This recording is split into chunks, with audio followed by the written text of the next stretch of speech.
It's Sunday, March 11th, 2018, and this is the Product Mentor Talk. Today we're joined by one of our mentors, Chris Butler, Director of AI and Philosophy Group, and he's going to lead a talk on product management.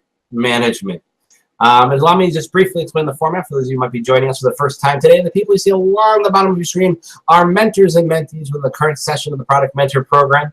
Product Mentor Program pairs up people all around the world, mentors and mentees in the field of product management to make better products and also some better product people along the way. And so with that said very quickly this time, I see. Let's go around the room, do some quick introductions. I'm going to start with closest to me, Serby, if you can make sure your video's on and introduce yourself. Are you a mentor or a mentee? Where are you? And tell us a little bit about yourself, Serby. Hello everyone, this is Surpi. I'm a mentee. I work as a product manager with the startup in the Valley. Very mysterious. Let's go over to Stephen. Hey everyone, I'm Steven. I'm a product manager at a small tech startup called Tailwind, and I'm a mentee in this program. Excellent. Jordan.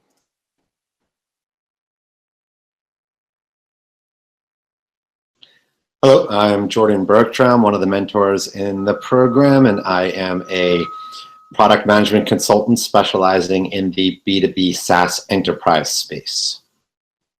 Excellent. Over to Hannah. Hi, I'm Hannah McTagg. I am a mentee in the program. I've been a product manager for 2 years in the B2B2C world. B2B2C. You gotta get some more letters in there. Let's go over to Esley.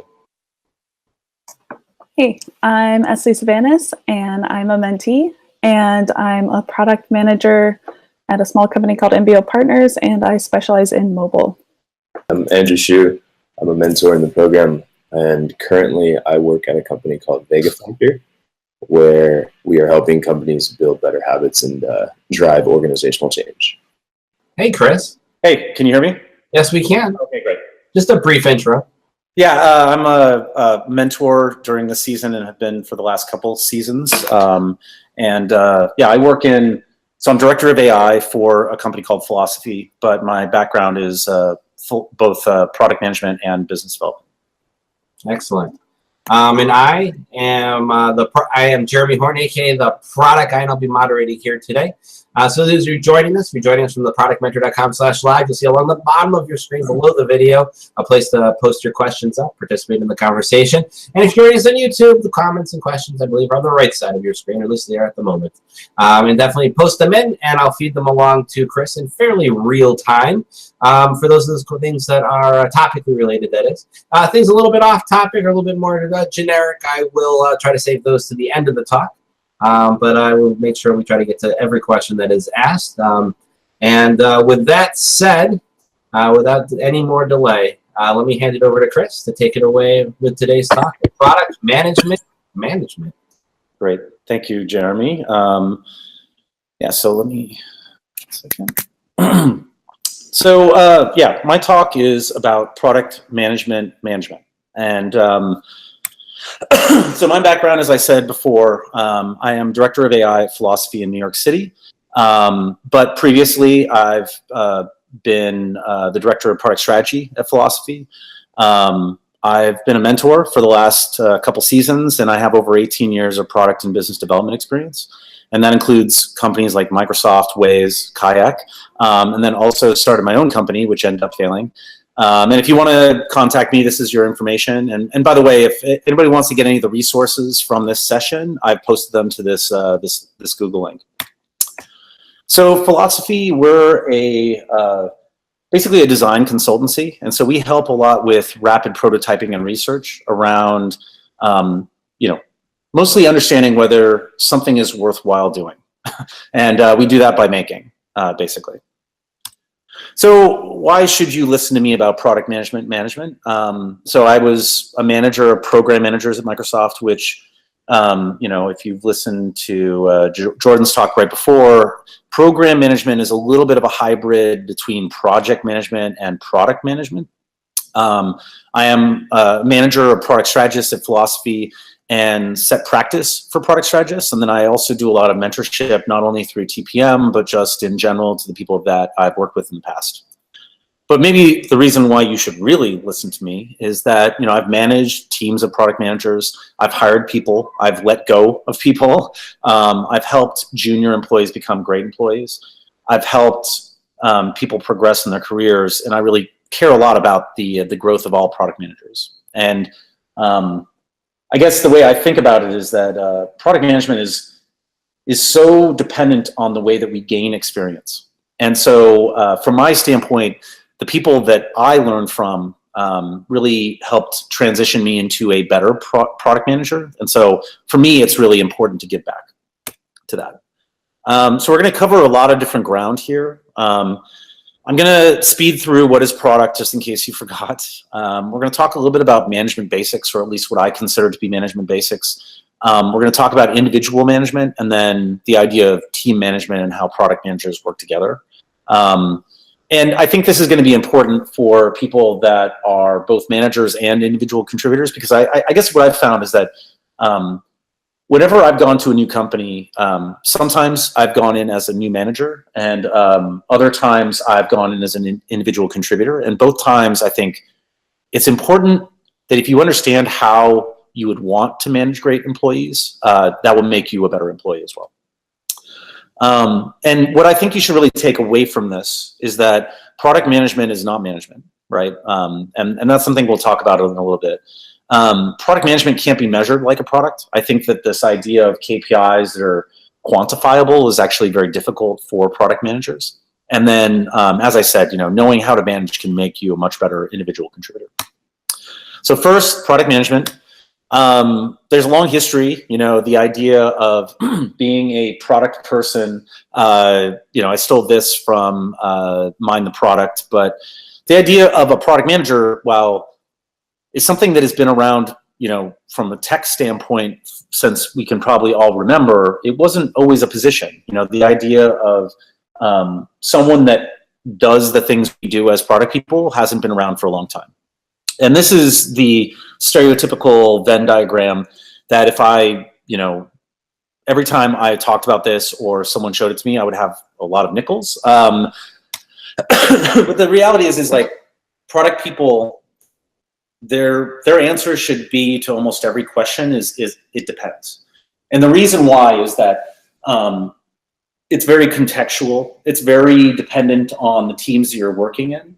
And in the end, it ends up being that maybe product people, and this is, you know, John Cutler, if people do not read him on Medium, I think he's very prolific when it comes to writing about product. And the reality is that I think there are a lot of people that call themselves product managers today and say it depends, just from the standpoint that in reality, it's more about how are you managing or understanding context around your product. And so that product context is actually the thing that product people should embody, right? Is this product context. And they should be the living, breathing version of that, including being the advocate for the customer, right? The end customer, the stakeholders that are within the organization. And in the end, they help interpret what this is a military term, VUCA, but the idea of volatility, uncertainty, complexity, and ambiguity, that's the role that product people take, is that they're there to help the team understand that world. And not only are they there to help them understand it, but they're there to help build confidence within the team. Even though there will always be ambiguity, it's how do they help interpret the ambiguity both from a good and a bad standpoint. And so bad standpoint is that you reduce ambiguity. Good standpoint is you use it to your benefit. And it's all about mental models, right? I think whenever I talk about how, just posted something to Product Manager Insider about how the way that people, I guess, as product managers get experience is by understanding and seeing the application of mental models. And the truth is that there's hundreds or thousands of mental models that are out there. And I would even say that strategy is a mental model at the very micro or hyper-local standpoint. And so it's about how do you start to understand not only these mental models, when to apply them, but it's how do you start to learn about mental models as well. And the truth is that if anybody says that there's a right or best process, they're wrong. Anytime that I talk to someone that says 100% of the time this process works, I don't trust them anymore. So that's what all I want to say about product management. But let's talk about management and what that is, right? And the things that managers do, they do hiring and firing. They help promote people or grow them within the company. They do allocations and assignments. So when you have a group of product managers, you have to decide how people will actually work on things.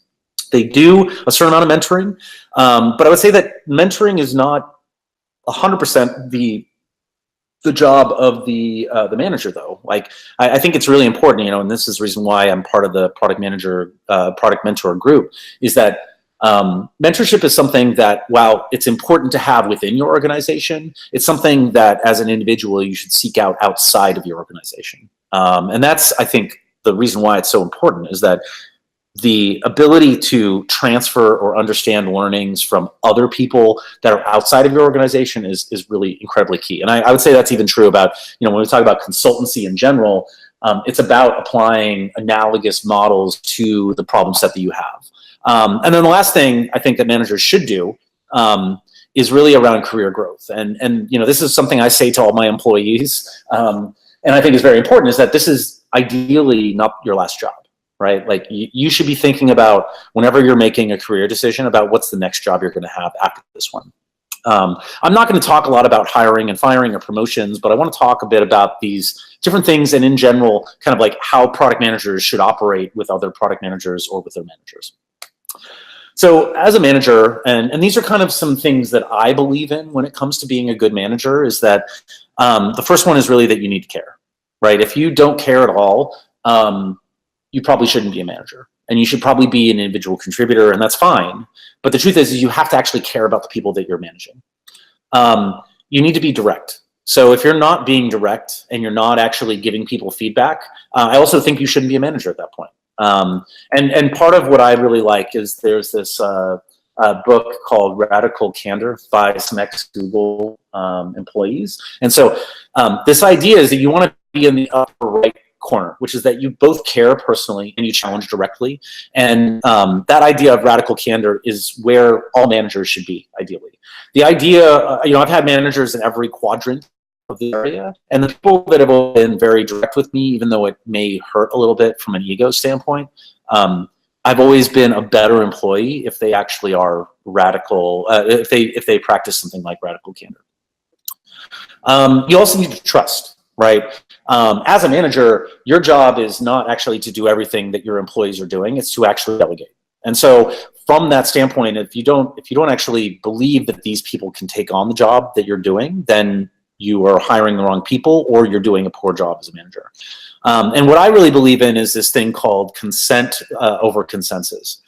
And this comes from the standpoint that there's this idea of decision-making authority, and I'm going to talk about this more throughout the talk, but you need to delegate, and you need to allow your people to make decisions on their own, where, yes, you can veto them because you're their manager, but the reality is that if you're actually overriding them at every point, even when you think they may be wrong in a slight way, you're not actually growing them as people. And so this idea of consent over consensus is that we are not supposed to come to some type of middle ground, right? Because the idea of middling solutions just gives you middling results. And so you have to believe in the people and in the way that they make decisions. And I think this is not only for product people, but when we talk about the decision-making authority around engineering or design or executives, they each have their decision-making authority. And so to me, it's not about coming to some agreement where we can all vote where the majority wins. That's not what matters. It's about how do you actually build the right type of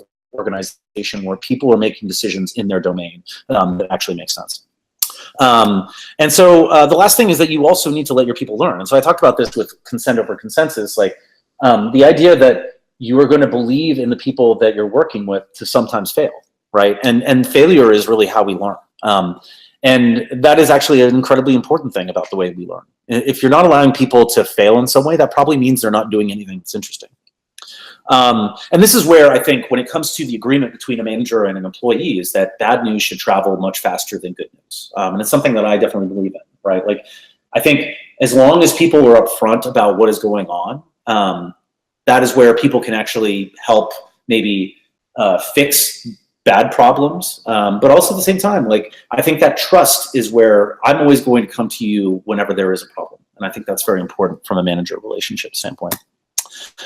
So product management as managers is something that I think, Jordan talked a little bit about earlier, is that there seems to be this thing where product people, the only way that they move up in the organization is to become managers. And I think, this is a classic problem that developers have a lot of the time, where they, the idea of becoming a senior engineer means that you should be a manager is completely wrong. And I would say the same thing about product people, is that there's great product people, but it doesn't mean necessarily that they're supposed to manage other people, right? And so, I don't know, I just see this as like something that happens to a lot of product people. And I would just say that, trying to hold off if you're not ready to be a manager, management is a very particular thing. And it's a different job than product management. And so I just, I want to keep repeating that as much as possible. So when we talk about managing individuals, I think there's a few things that we should talk about in particular. So one of the things that I wrote a post that really talked about 5 ways to haze your new product manager. And I think the thing about managing individuals is that it's really all about them. Right. I mean, I would just say that there are lots of lessons that you need to teach new product managers. There's a lot of ways that you build trust with people that you manage. But the reality is it's how are you helping them learn or understand their mistakes as time goes on. And so one of the first things that's most important when we talk about a great manager-employee relationship is really one-on-ones. And so Rands is a pretty prolific person when it comes to writing. And I think he really has it right when it comes to understanding the way one-on-ones work. And he's also an ex-Microsoft person. But the reality is that one-on-ones are really not about the manager, right? They're about the employee. And when I say that, I mean that, like, it ends up being sacred time. Like, you as a manager, you should do everything you can in your capacity to not move it around. It should not be something that you cancel at a whim. It's something that is really, it is sacred time, right? I think weekly for an hour is the minimum amount of time. I think that if you're not talking to your employees more frequently than that, that's probably a problem as well. But I think at least weekly for an hour. And this is the space for the employee to talk and not you. I know that there's a lot of discussions that I've seen where it's like, how does a product manager actually, like, what types of questions they should be asking? And I think that's the wrong way to go about it. It should be, what are the questions that the employee should be asking? And in particular, it should not be a space for status, right? I actually have a lot of very extreme feelings about status in general, but that one-on-one is not meant to be a pure status meeting. And this is where that employee can actually talk about their concerns and address things like career growth questions. I think the idea of, like, problems that you're having in general can be for the space. But in the end, that should just be anytime that's needed. This one-on-one is really meant to be that space where you can talk about you as an employee within relationship to that company and maybe within your career growth as well. The next thing is delegation. That's really important. When it comes to managers, as I was saying, this idea of consent over consensus is that you're consenting to the fact that your employee is going to make decisions, and they're probably going to make decisions differently than you will. And that's important because if they made all the same decisions as you, you might as well just make them, right? So one of the things that I've found as a tool that's pretty powerful, and it's something called Delegation Poker, and it's by a company called Management 3.0. I've used it in a consulting sense, but essentially what you're doing is that there's these cards that are labeled from 1 to 7. And if you're familiar with things like estimation poker, you bring up some type of scenario. You then have everybody in the room has a set of these 7 cards individually, and then they decide based on that scenario whether 1 would be tell, which is the manager just tells people what to do. They don't want to have a discussion; they just want it to happen. And then 7 is the other extreme, which is that I just want to delegate it to you, and I don't ever want to hear about it again. And there's some kind of continuum in between. Which is where it usually sits. Like, I would say even during consultancies, when we've used this, it's very rare that it's 1 or 7. right? Like the reason why you're hiring someone else is because you want their expertise, or you want their, the fact that they're actually closer to the customer than you are. You want them to actually have some type of say, even though you may have very extreme opinions about this. And so, anyways, I've used this an awful lot during consultancy type of discussions, especially during kickoffs. And I think this is very valuable when it comes to how managers and employees talk to each other. And so this is a list of kind of... We had a question that just came in. Let me hand that over to Stephen quickly, and then we'll jump back to your Stephen. Hey, Chris, you were just talking about one-on-ones, and you might talk about this a little later, but as a product manager, if you're not managing someone, the question is, should you still do one-on-ones with people you work a lot with, and which is what I do currently, and I was wondering, how should you treat that time, and should it be any different? No, I think that one-on-ones with your team are actually very important. And that was something that I wrote in kind of that KPI article about product people. Like the KPIs, or whatever, KPIs in this case with air quotes, right? It's really more about how are you understanding whether people are connecting their day-to-day work with the overall strategy or vision of the product or the product context. And that to me is what's really important from the standpoint of like how great product managers work. So I would say those one-on-ones, I think the similar rules can play there. I would just say though that I think the time frame or like how frequently those things happen can be different, right? I mean, when it comes to every individual on your team, I would say like 15 minutes every 2 weeks or 3 weeks is probably appropriate depending on your sprint cycles. Like you should be learning from them as well when it comes to things like retros or review meetings every sprint. So I would say it needs to be less frequent than that, because you're doing kind of like a temperature check-in with them. So anyways, that's the way I feel about it. I think it's still, these are great rules to have if you can put them in place with these people. But that's the problem too, is that I've found that kind of like more casual, hey, do you have 15 minutes to chat, work better with individual team members that are on your team rather than setting up some type of hard and fast schedule. So I would say like for individuals, or if you're being managed by someone else, having that weekly one-on-one is incredibly important. For your team, I think the time frame can be a little bit more lax. Great, thank you. So that's all the questions we have right now. Keep them coming in to the productmentor.com/live. Oh, wait, we just had another question come in. Let's see what it is. This is from Furquan, and he's asking, any ideas how to handle people who want to move to a managerial position?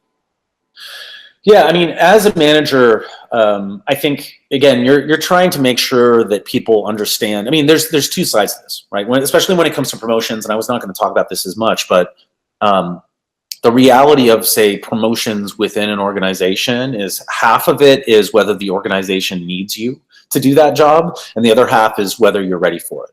And so what I would say is, like, when we talk about how you make great product people managers, is you actually need to train them as managers. And so that was one of the things that at Microsoft I thought they did a really great job on, was that they actually invest an awful lot, not only in program management, but once you are on the track to being a manager, there's actually a lot of training that happens as well. So the idea of boot camps, how are you learning how to handle extreme situations, for example?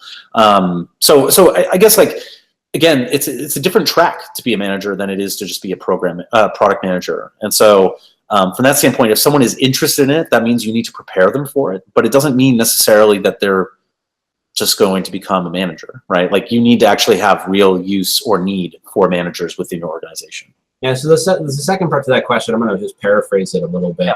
How do you deal with those product managers or great engineers who think that the only way to progress their career is to go into management? Aren't they going to get annoyed and leave? Well, they might. And the truth is the idea of both good and bad attrition in that case may be good attrition, right? If there's not a place for someone in an organization to become a manager, or you don't believe that they would be good managers, that's a case where maybe they're not in the right place, right? I don't know. Again, like, this is ideally every job we have right now is not the last job we have. If it was, that probably means that we're going to be hit by a bus next week or something like that. But I mean, that's the point, right? It's like, organizations are about this kind of specific set of people, behaviors, and goals. And so when we talk about how, like, just because someone believes they should be a manager doesn't mean they should be a manager in this organization, That's what I would say. I didn't realize my last job I'm supposed to be hit by a bus. Well, okay, maybe you die in your sleep, but that's like hopefully for all of us looking at everybody's faces right now. Hopefully that's a long ways away, right? Like the truth is this should not be your last job, right? That's I guess my main point. Just making me look at buses all kinds of different.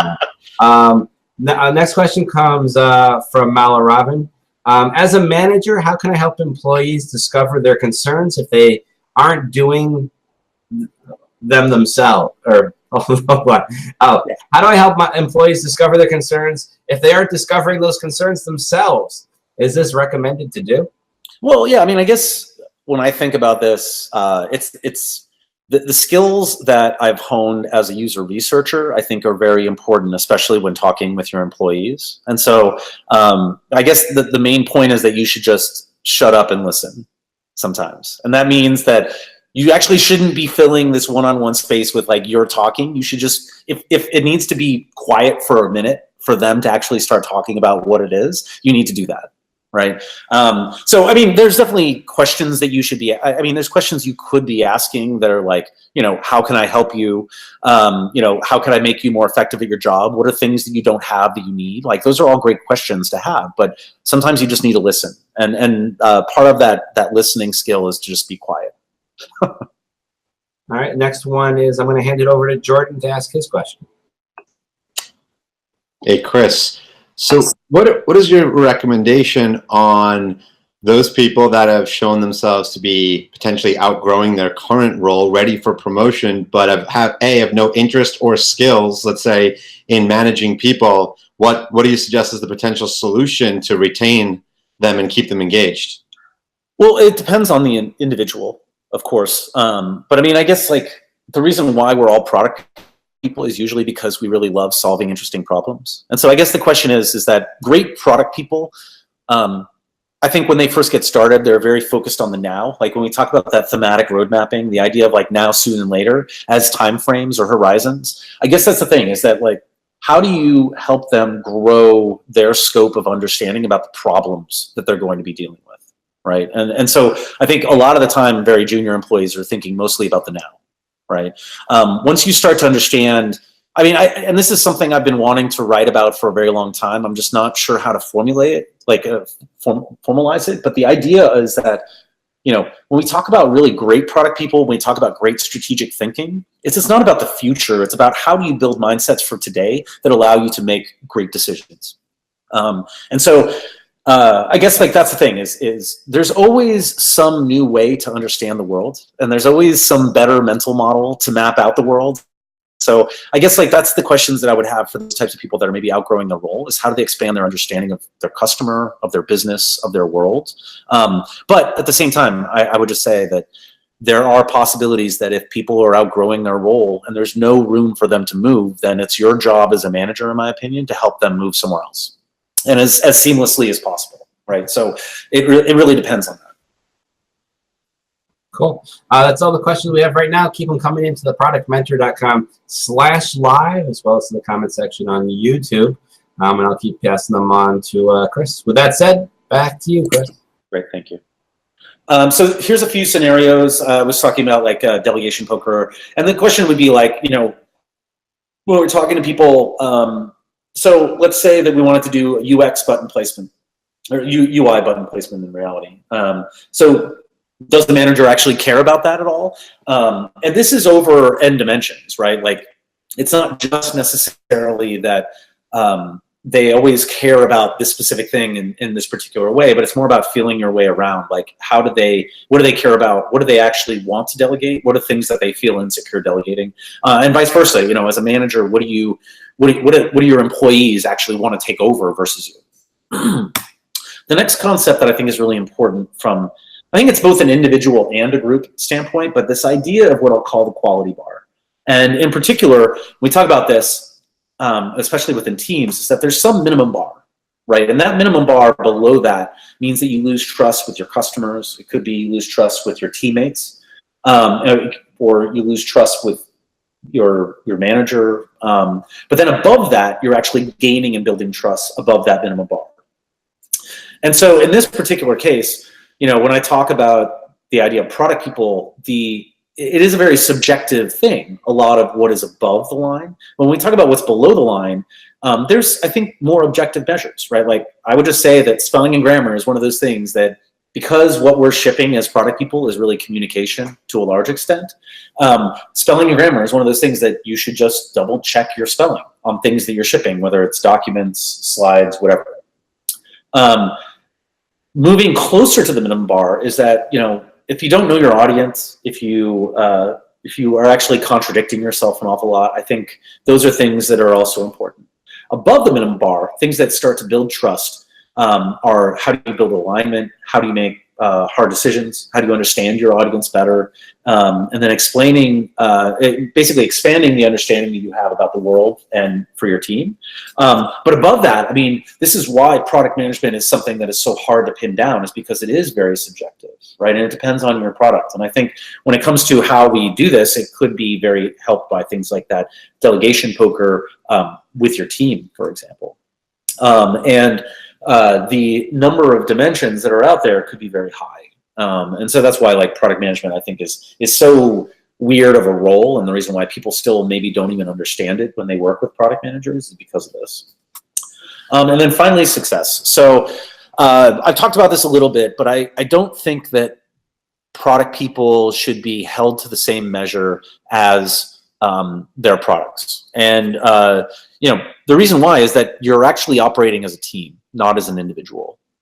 There are definitely things that you play a role towards success, right? And that is the better understanding of your customers, the better understanding of your market, the better understanding of your business model or strategy. Those are all things that you do. But the truth is that you succeed or fail as a team. And that's why whenever I see like OKRs that include say success metrics that are like growth of X percentage, I just kind of roll my eyes, because the truth is one, you can't predict that type of thing because there's way more variables than you can actually understand. And two, the issue is that you as a product person, you're just there to help provide understanding or alignment. It's not 100% up to you in what actually gets done. And so this is where I think, these are some great questions that you should be asking your team. What is actually the strategy we have? Do you understand what it is? Do you know what you need to do right now? Do you know how that contributes towards these high level goals? And then how do you feel overall about the work that you do? I think are actually they're more qualitative dimensions, but I think they're really important when it comes to this idea of one-on-ones with your team or just catching some time with them. So the next part I want to talk about is how do you actually work together as product managers within a team, right? And as a manager, you have some control, but you don't have complete control, right?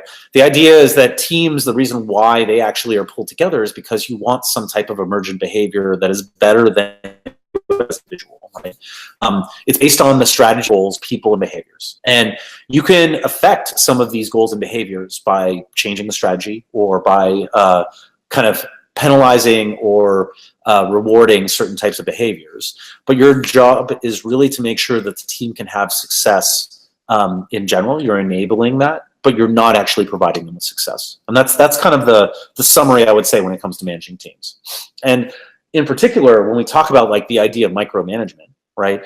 The team is only complex as the number of people you allow to make decisions. So if you're the one that's making all the decisions, you're only as complex as you. And that's bad, right? That's actually the antithesis of what you want when we talk about teams. So, when you have a disagreement with your employee, or you as an employee have a disagreement with your manager, that's actually great, because that is the reason why you have a group of people working together. It's not just to delegate decisions and make work to individuals, but it's more about this idea that we're all complex beings, and then complex organizations actually are better off. And there's a great HBR article about this, where the idea of actual disagreement, while may make working together harder in some ways, actually provides more innovative teams. And again, it's about that decision-making authority, right? You should be delegating these things. You should not be making every decision as a manager. So let's talk about assignment and allocation. I mean, this is one of those things where there's lots of different models. There's feature by feature area. I think when I was at Microsoft, there was a story that there was one program manager that just did spell checking for Microsoft Word. And I mean, that doesn't sound like a great life to me, but necessarily. But you know, there's this idea of like feature by feature. There's this idea of matrix. So how do you start to like cross-align people, which is it's similar to feature by feature. Spotify has this idea of not only kind of feature by feature or matrix, and they try to go after, I think, end user need as well. But they also have guilds, so the way that you start to align with other people. There's this idea of apprentice models, which John Cutler has talked about in a few posts, and I think is actually really interesting. And then finally, there are some product people that are just dependent on what the business metric or KPI is. So like, how are they doing growth of X metric? But again, it's about decision-making authority, right? And so no matter how you actually end up splitting these things up, and the truth is that probably when you enter into a product group, there's a way that it's already being done. Right. And yes, you can retro your way to a better place if it's not in a good place right now. But the reality is it's like there's some existing way that the product group works together.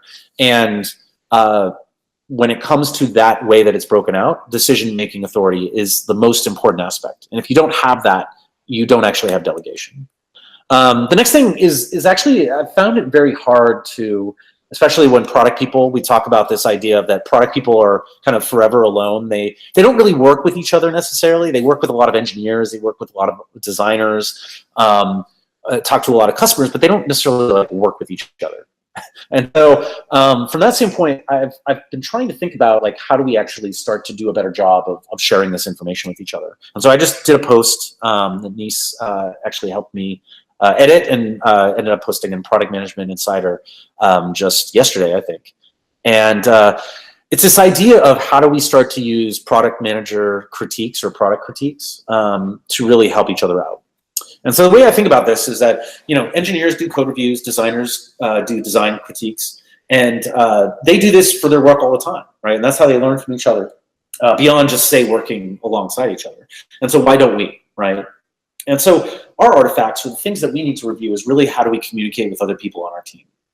And so I found that, you know, for each round, for example, of critique, say you do this during your product management roundups or team meetings, people can sign up for this, or it could be random. I mean, it's really up to you and how you decide to do this. But the idea is that you use 5 minutes to kind of present what is it you need help on, who's the audience for this document or presentation, and then you present the work. And I guess my opinion is that if you can't present something in under 5 minutes, you're not doing a good job as a product person when it comes to summarizing to executives or stakeholders, something like that. And then after that, you use 5 minutes to actually give critique.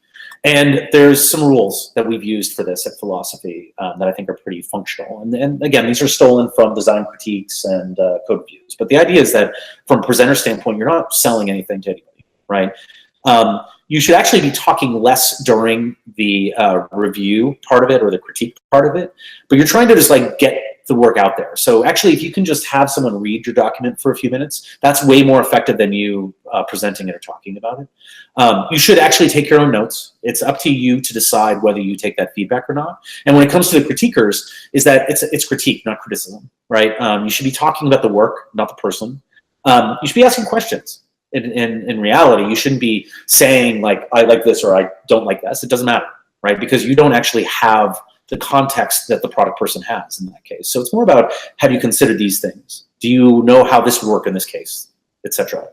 And then you also don't product the meeting. So this is about questions. It's not about solutions, right? It's about problems that you may see in this work. And so I found that to be very effective when it comes to product management critiques. And then another part is how do you start to increase the another question come in? Let me toss it over to Jordan to ask his question. Yeah, great.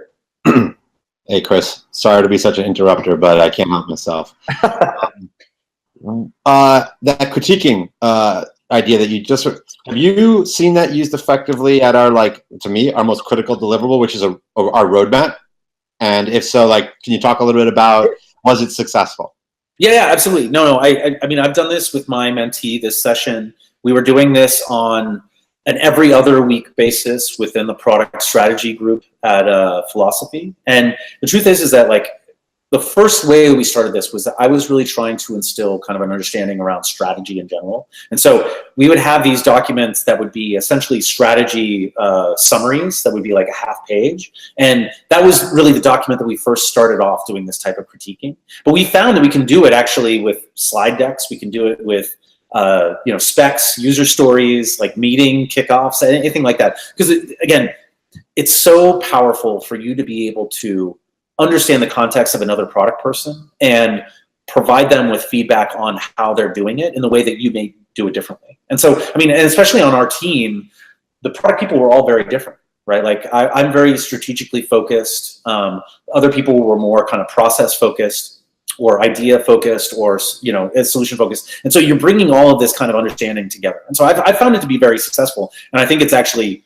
for one of the employees, they were saying that was actually their favorite meeting of the week with these critiques. So I definitely think, like, again, you want to cap it. You don't want it to be like, someone's presenting for an hour of their slide deck, but it's more about like, what is the help that they actually need? How do they distill that down to a 3-minute presentation? And then how do you now provide fast feedback, which you could extend, again, like there's multiple rounds if you want to, but I found it incredibly powerful, even for things like roadmaps.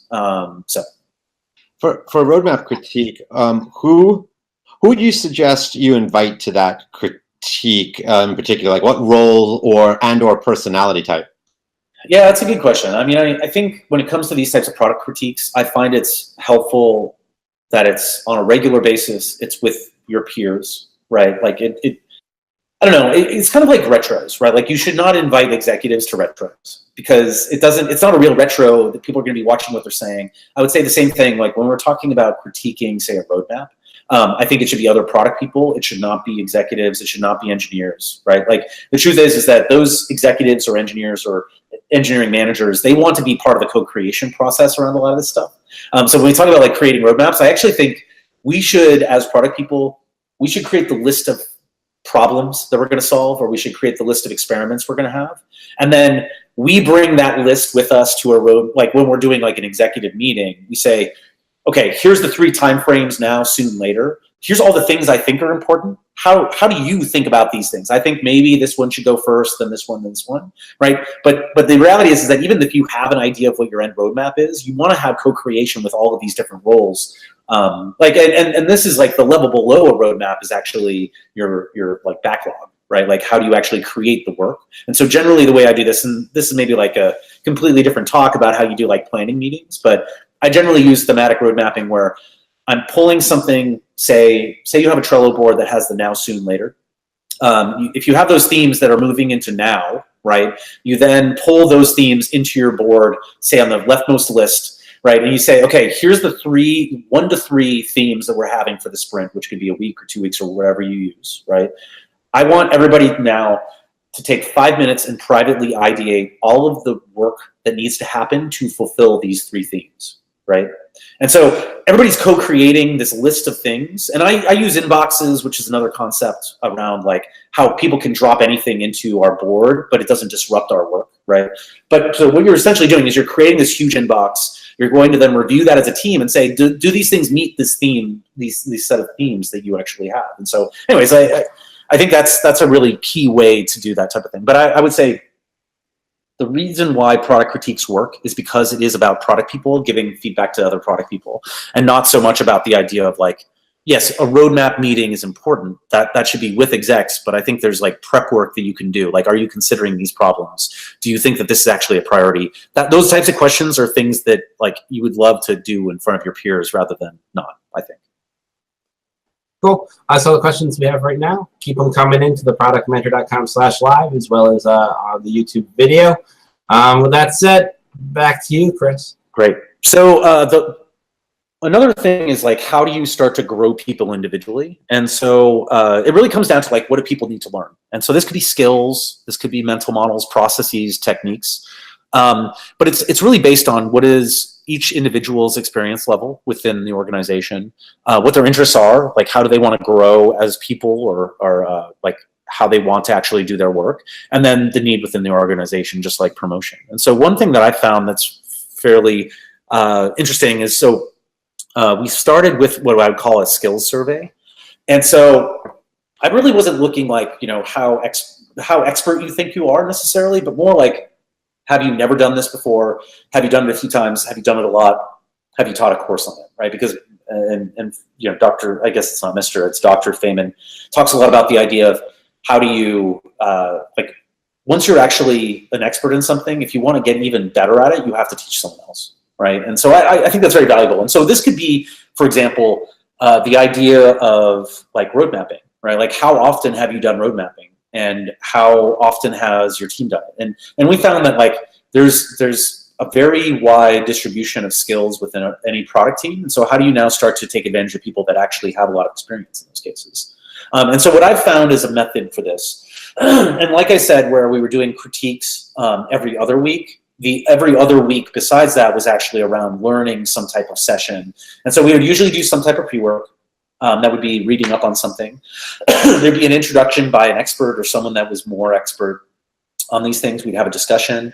Then we would apply it in some way, ideally to real work. And I'll talk about what that means in a second. And then finally have a postmortem about the learning experience. And so I found this to be really valuable when trying to teach new skills within an organization. And so one example that we used was something called Sales Safari, which if you have not read up on this, I think it's a great method for understanding your customers. And the reason why it's called Sales Safari is that it's when you bring in people to do user studies, you put them in like a glass box and you observe them, so it's more like a zoo. The idea of Sales Safari is you go to these watering holes online where people are actually talking about their work. And so a lot of the time it could be like Reddit, it could be Stack Overflow, it could be these places that are online where people are discussing the problems that you're trying to solve.